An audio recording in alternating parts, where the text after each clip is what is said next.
Hello and welcome back to another episode of the Rotator Cuff Expert. Today we're going to do a second part of our series on nutrition after shoulder surgery. Super important to understand nutrition in the light of having a trauma to your body, and surgery certainly is a trauma to your body. So today we'll talk a little bit about what your body's response is to surgery and kind of what are the first steps of how to do a good job in fueling your body after surgery to make sure it can recover as efficiently as possible. So the first thing we have to understand is that surgery is a trauma, right? Anytime we do something to the body, invasive, whether it's arthroscopically through little incisions or opened through a bigger incision, it is still a trauma to your body. Having anesthesia is a trauma to your body as well. Having the injury that requires the anesthesia and the surgery is a trauma. So we have multiple levels of trauma happening in the body, and we need to understand that trauma creates a certain environment into the body. A certain environment we call homeostasis. Like, how does the body respond to stress? So first of all, we're looking at stress right after surgery. We're gonna see a few things happen. We're gonna see that we're tired, because again, we've gone through a stress, whether that stress was running a marathon, or that stress was having an argument, or the stress was surgery. We have the stress, and that stress takes a toll on the body. So we understand that we're going to be more tired than normal, probably more irritable than normal, especially if we talk about what anesthesia can do to your body. But then there's this also the response of the body with that stress increases our white blood cell count. So again, as I said last time, if you take a white blood cell count right after surgery, we'll see the white blood cells go up, we'll see the platelets go up, and these are all reactions to the stress. Not necessarily a bad thing, because we want the body to be able to react to stress. That's a healthy body. But understanding that if we see elevated temperature of 101 or 99 or 100, understand that that's kind of the body's response to the surgery and not necessarily a bad thing. Sometimes we have patients who are really focused on their temperature and they call and say it's 100 or it's 99. That's just kind of what we'd expect. If it was not that, it may be worse than if actually it's 100 degrees or 101 degrees. So it's important to understand that we're gonna have some stress, and that stress is gonna create certain conditions in the body that are just normal responses to the stress. We wanna minimize the stress. We don't wanna give us any more stress, but understand that there is stress there already, and that stress is gonna have certain consequences that are unavoidable, just like hopefully the surgery was unavoidable, and that's why you got it. So we're gonna see some temperature raise, we're gonna see some swelling, we're gonna see some pain, and that's just kind of what happens after surgery.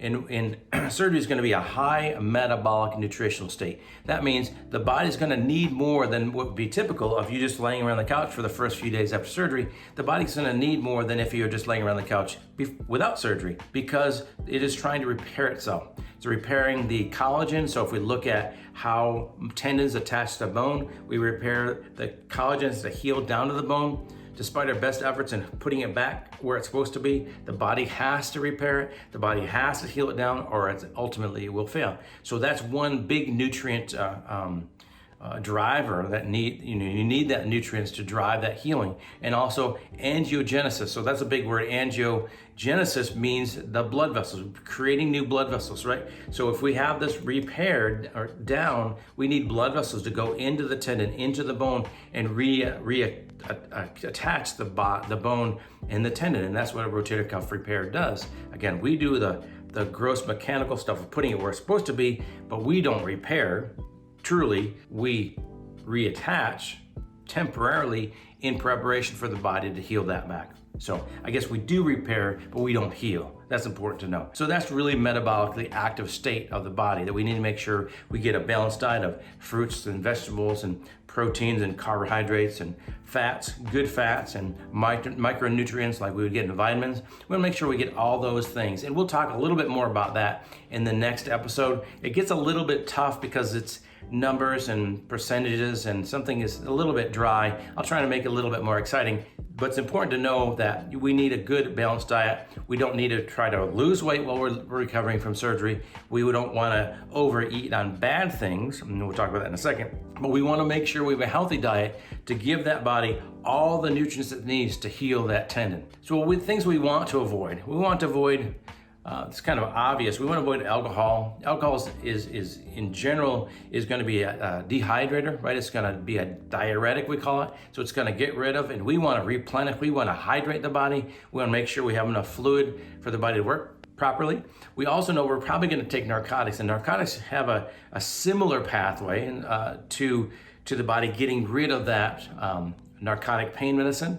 And making sure that it gets cleared out of the body. We want to make sure that we don't overload the body's ability to get rid of those byproducts that we need that we need to from the narcotics and other medicine you might be taking. So we don't want to give another thing to get rid of, like alcohol. So alcohol is not ideal after surgery because of those two things, dehydration and the ability to get rid of it. Also, we want to avoid simple sugars. Simple sugars kind of raise up the blood sugar, and it creates a lot of need for insulin. And insulin, we want to make sure that we have a balanced insulin state, a balanced blood sugar state. That's going to help us heal, and it's going to decrease actually the risk of infection. The higher insulin state, the higher level of blood sugar may increase the risk of infection, and we obviously don't want to do that. Now, it's rare to have an infection after shoulder surgery, after rotator cuff repair, especially if it's arthroscopic, but it can happen. We don't want to make it any easier for it to happen. So minimizing that for those free sugars, which means cookies, cakes, I think everybody knows what free sugars are,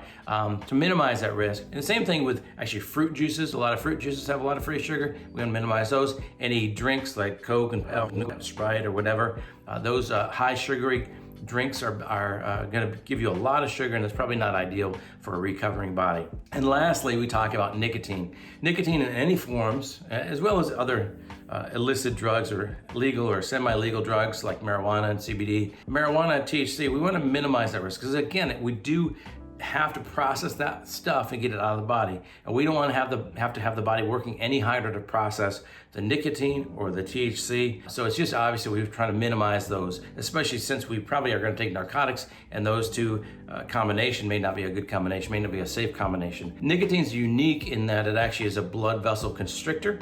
So if you can imagine, we have this bone, we have this tendon, we put it back down, and we are trying to perform angiogenesis. We're supposed to be trying to encourage blood vessel formation. But if we do nicotine, whether it's nicotine in smoking, nicotine in vaping, nicotine in chew or dip, all those things, they're going to constrict the blood vessels. So it's going to delay the healing after rotator cuff surgery. So we want to minimize the nicotine. We want to minimize that in your life, in your body in general, but specifically in the recovery and the healing stages of the rotator cuff. When we talk about minimizing the alcohol and the nicotine and the simple sugars, this is really generally a lifestyle thing, but also we want to make sure the first 6 to 8, 12 weeks is really when the body's healing. So if you're going to try to decrease them, the longer you can, and within those 12 weeks is super important. It'll be very helpful for having that rotator cuff heal, because certainly we don't want it to not heal. We don't want to go through the process again. I have several videos about that, and what if it doesn't heal, what do we do? We certainly don't want to put ourselves in a situation that we're making it easy for the rotator cuff not to heal. We want to make it as easy as possible for the body to heal that in a lot of ways we just talked before. Balanced diet, make sure you get good rest, make sure you're not taking the things that could limit or increase the time it will take to repair that rotator cuff, for the body to actually heal the rotator cuff. If you have any other episodes that you would like to hear me talk about, anything different, any questions about whether this is true or whether or not there's other things that you might say, hey, what about this or that? I'd be happy to talk about that, and I'll answer all the comments as I have from day one. So thanks again for listening. Hope you have a great day, and we'll talk to you soon.